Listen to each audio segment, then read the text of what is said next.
Hey guys, Moms Against Medical Bullying. I wanted to share about 2 or 3 pages here from Bechamp or Pasteur, written by Ethel Douglas Hume. Um, if anybody's interested, you can just Google this book, put in the name and put in PDF, and you can download it right onto your phone or laptop. Anyways, I just want to start off by saying that regardless of what secret things go on, you know, that they quote unquote use to try to make us, sick, um, you know, whether that's, in my opinion, I think that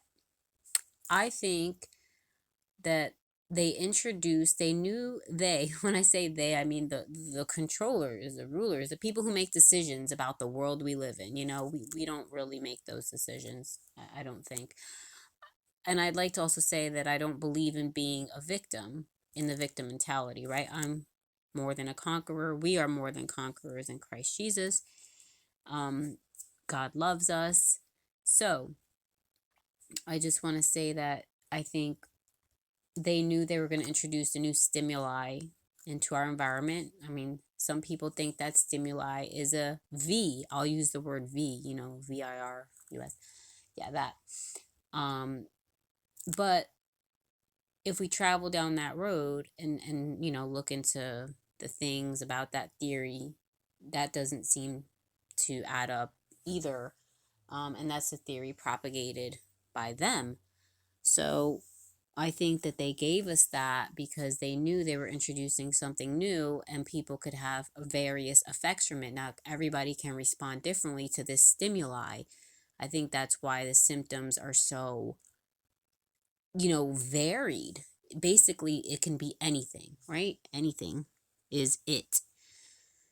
So, I just wanted to throw that out there. But I think the basic thing remains the same, right?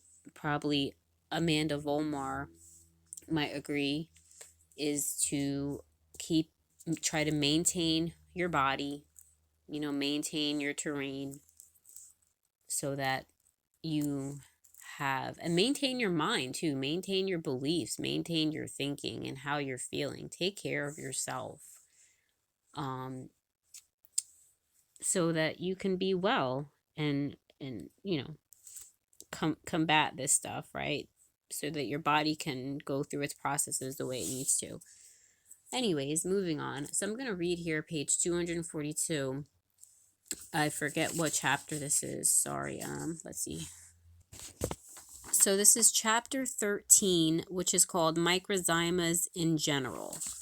All right, so it says, surely that could be said for the whole body of Bechamp's microzymian teaching, which we can from his writings sum up as follows. The microzyma is that which is primarily endowed with life in the organized being, and that in which life persists after the death of the whole or in the excised part. I like throughout this book there is a quote about from Bechamp, I believe, that said we're swallowed up by life, right? Which is weird. Because these microzyma survive, after death. The microzyma being thus the fundamental element of corporate life, it may become morbid through a change of function and thus be the starting point of disease. Only that which is organized and endowed with life can be susceptible to disease. I wonder how it would become, becoming morbid through a change of function. I don't know what that means. Disease is born of us and in us. The microzymas may undergo bacterial evolution in the body without necessarily becoming diseased. In a diseased body, a change of function in the microzymas may lead to a morbid bacterial evolution. Microzymas morphologically identical with and functionally different from diseased microzymas may appear without a microscopic distinction being possible. Diseased microzymas may be found in the air, earth, or waters, and in the dejecta or remains of beings in which they were once inherent. Germs of disease cannot exist primarily in the air we breathe, in the food we eat, or in the water we drink, for the diseased microorganisms, unscientifically described as germs, since they are neither spores nor eggs, proceed necessarily from a sick body.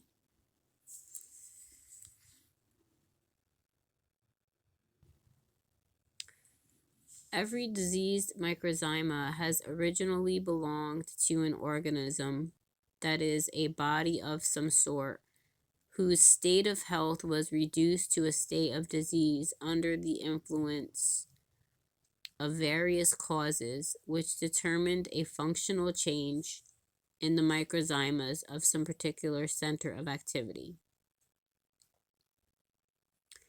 The microorganisms known as disease germs are thus either microzymas or their evolutionary bacterial forms that are in or have proceeded from sick bodies.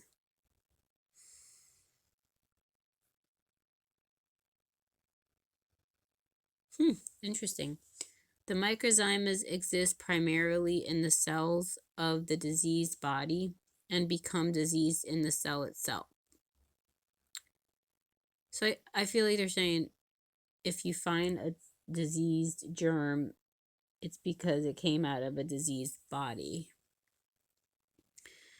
Diseased microzymas should be differentiated by the particular group of cells and tissues to which they belong, rather than the particular disease condition with which they are associated. The microzymas inherent in two different species of animals, more or less allied, are neither necessarily nor generally similar. The microzymas of a given morbidity belong to one certain group of cells rather than to another, and the microzymas of two given species of animals are not susceptible to an identical affection.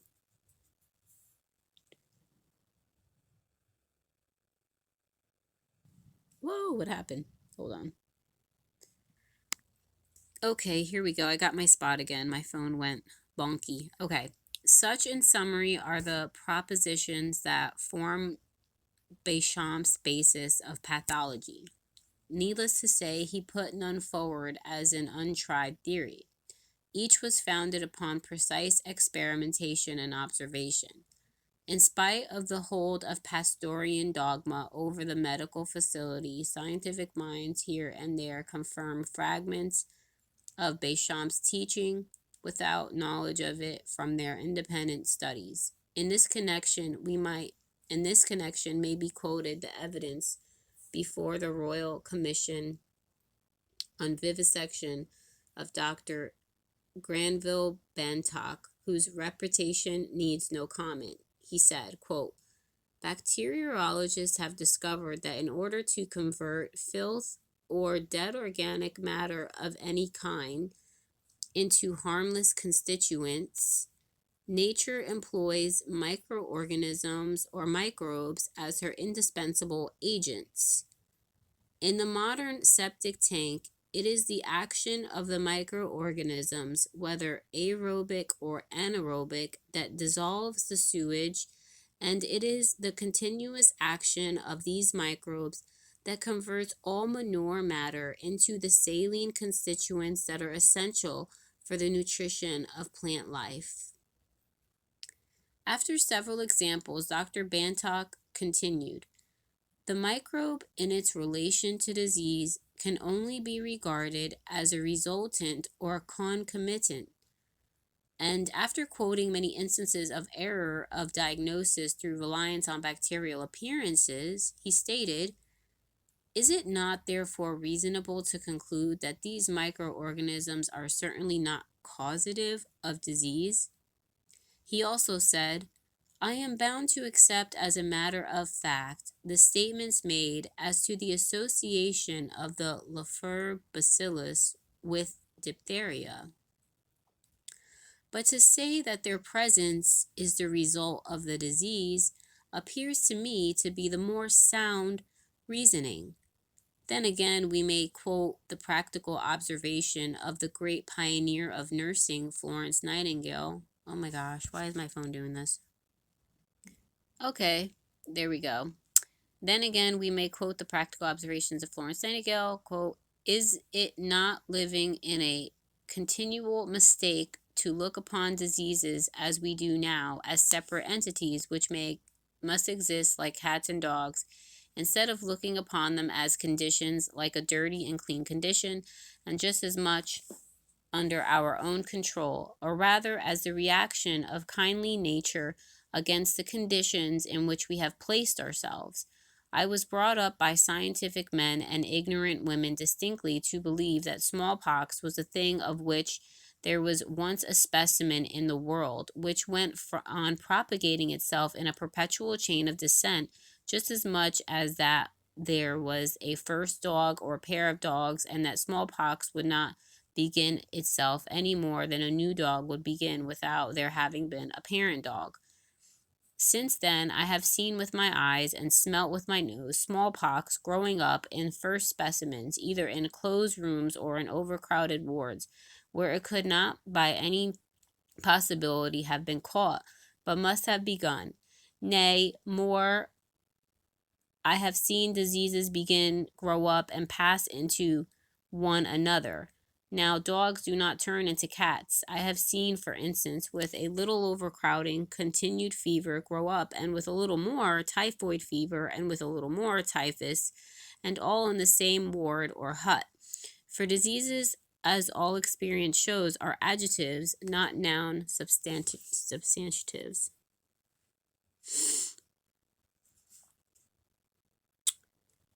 It was she who also said, the specific disease doctrine is the grand refuge of weak, uncultured, unstable minds, such as now rule in the medical profession. There are no specific diseases, there are only specific disease conditions. So her personal experience gave rise to opinions that are understandable in the light of Bechamp's microzymian doctrine, which thus gains confirmation from her recounting of nature's everyday lessons. It seems that disease-causing entities create disease states depending upon bad hereditary, bad air, bad food, vicious living, and so forth, and provided our ancestry be good, our surroundings sanitary, and our habits hygienic, our physical status lies chiefly in our own keeping, for good or evil, as our wills may determine. Instead of being at the mercy of extraneous enemies, it rests principally with ourselves as to whether our anatomical elements,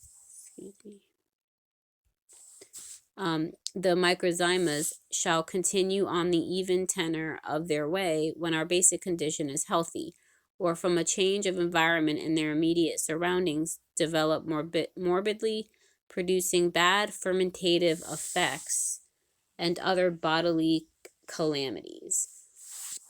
Yeah, when this book started out talking about fermentation, I'm like, wait a minute. Does the disease process have to do with fermentation? This is wild. Yeah, it says producing bad fermentative effects and other bodily calamities. Thus, while our own shortcomings are first reflected on them, so their ensuing corruption afterwards revenges itself upon us. That's so interesting. I'll read that line again. Thus, while our own shortcomings are first reflected on them, so their ensuing corruption afterwards revenges itself upon us. It has been argued in answer to Miss Nightingale's sound reasoning that she was only a nurse and therefore not qualified to express medical opinions. This objection comes oddly from the devout adherents of men such as Jenner, who bought his medical degree for £15, and Pasteur, who managed by a majority of just one vote to obtain a place among the free associates of the Academy of Medicine. Let us, however, turn to the opinion of two genuine medical men and see how exactly they bear out the views of Florence Nightingale. In the 18th chapter of The Wonderful Century, a work by Professor Alfred Russel Wallace, we find that he quotes the medical why am I stumbling over this word? Statistician? Yes. Dr. Farr and Dr. Charles Creighton, greatest of epidemiologists. Quote, in his, Dr. Farr's, annual report to the Registrar General in 1872, he says, the zymotic diseases replace each other, and when one is rooted out, it is apt to be replaced by others which ravage the human race indifferently whenever the conditions of healthy life are wanting. They have this property in common with weeds and other forms of life. As one recedes, another advances. End of quote. This substitution theory is adopted by Dr. Creighton, who in his History of Epidemics in Britain suggests that plague was replaced by typhus fever and smallpox, and later on measles, insignificant before the middle of the 17th century, began to replace the latter diseases. It is interesting that the replacement of disease conditions noted by Florence Nightingale in unhealthy huts or wards, according to their changing degree of unhealthiness, exactly bears out what Dr. Charles Creighton shows to be the testimony of historic records. And this evolution or retrogression, as the case may be, of disease conditions is surely explained by Bechamp's microzymian doctrine, which teaches that upon the anatomical elements, whether called microsomes or microzymas, the actual builders of the body cells, depends our state of well-being or otherwise, and that a morbid change of function in these may lead to disease conditions in us, the latter altering as the former varies, and the former influenced by surrounding conditions, whether insanitary or unhygienic. If the microzymian teaching thus sheds light upon these mysteries, how much more so does it do upon the hereditary tendencies, too much overlooked by modern medical orthodoxy, since the microzymas perpetuate life from parent to child, so they carry with them parental characteristics for good or evil, which may lie dormant throughout generations or be made manifest according to the microzymas that carry the preponderating influence, thus explaining the laws of Mendel. Yet again, disease conditions due to abnormal growth, of which cancer is an obvious example, seem to bear out Bechamp's doctrine that upon the status of the microzymas depends the status of both the whole or any single part of the corporate organism. In place of the modern system of treating the phantom of disease-causing entity and trying to quell it by every form of injection, scientific procedure on Bechamp's lines would be to treat the patient taking into account his personal situation and characteristics, for these depend upon his anatomical elements, the microzymas, which, according to Bechamp, build up his bodily frame, preserve it in health, disrupt it in disease, and finally, when the corporate association is ended by death, these, with or without extraneous help, meaning the microbes of the air, demolish their former habitat and are set free to continue an independent existence in the earth. the air, or the water by which they happen to find themselves.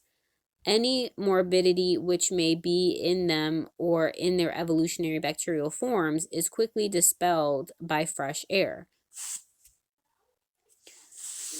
And since the microzymas of different animals, different plants, and different organs, lungs, kidneys, colon, as the case may be, are themselves all different, so will be the variation in their bacterial development, and so the innumerable forms of bacteria perceived everywhere are readily accounted for.